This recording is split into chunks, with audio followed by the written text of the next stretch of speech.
So the title of this project is When the Desk Doesn't Reflect the Block, and that phrase is doing a lot of work here. The desk is the youth reference desk. The block is the neighborhood outside the library door. And in Chicago's South and West Side communities, those two things look very different from each other.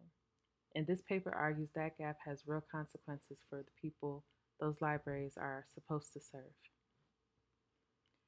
To set the context, uh, 85% of US librarians identify as white. That's not a new number, but it hits differently when you hold it up against a city like Chicago, where about 29% of residents are black or African American, and about 30% are Latino.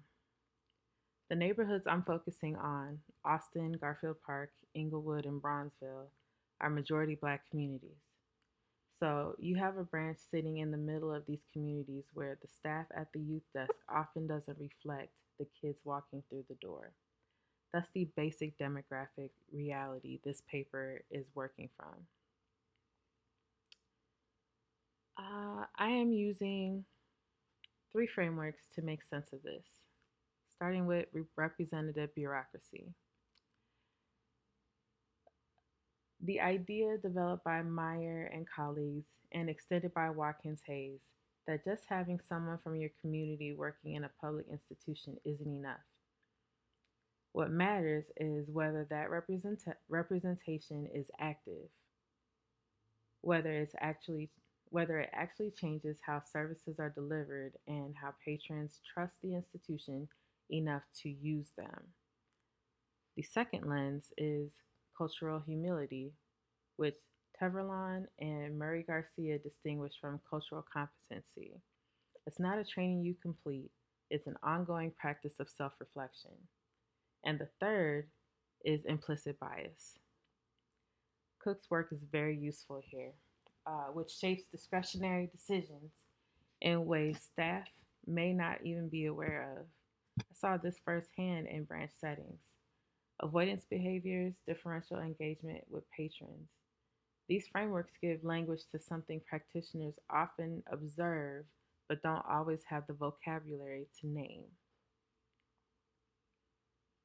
For my counter argument, the strongest pushback against this argument is why does demographic matching matter if you have a well trained staff? A culturally humble librarian of any background can serve diverse youth effectively. And there's a real risk that emphasizing racial concordance tips into essentialism. I take that seriously, but here's the problem: the training has to actually exist.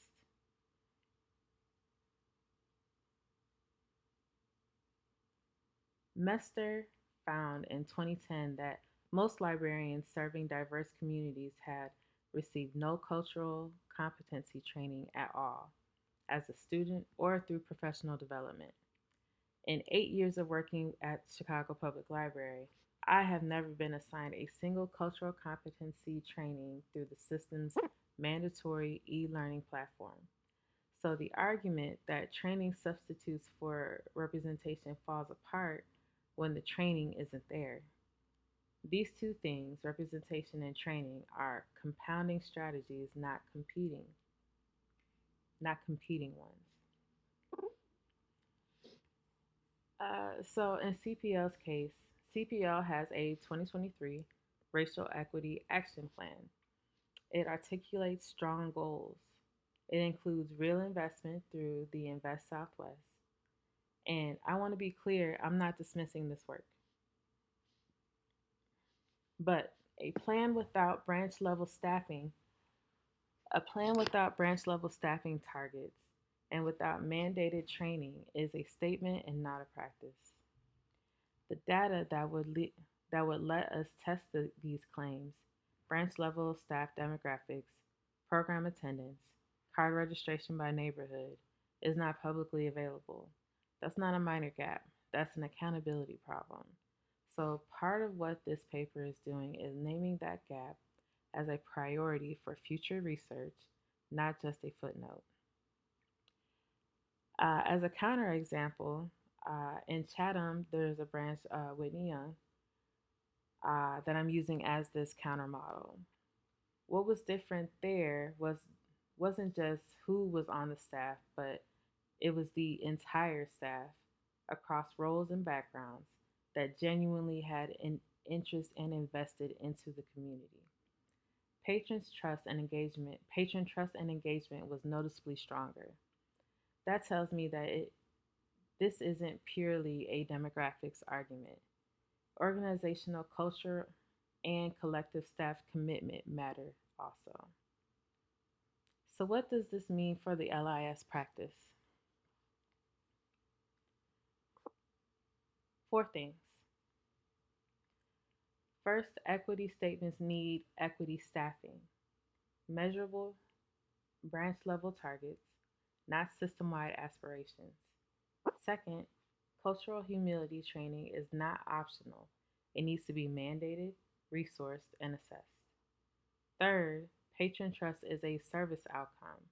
Whether a young person feels comfortable approaching the desk is not a soft concern, it's a core library function. And fourth, we need the data. Libraries should be collecting and publishing branch level information on staff demographics and patron outcomes so that the researchers and communities can actually hold institutions accountable. The desk should reflect the block.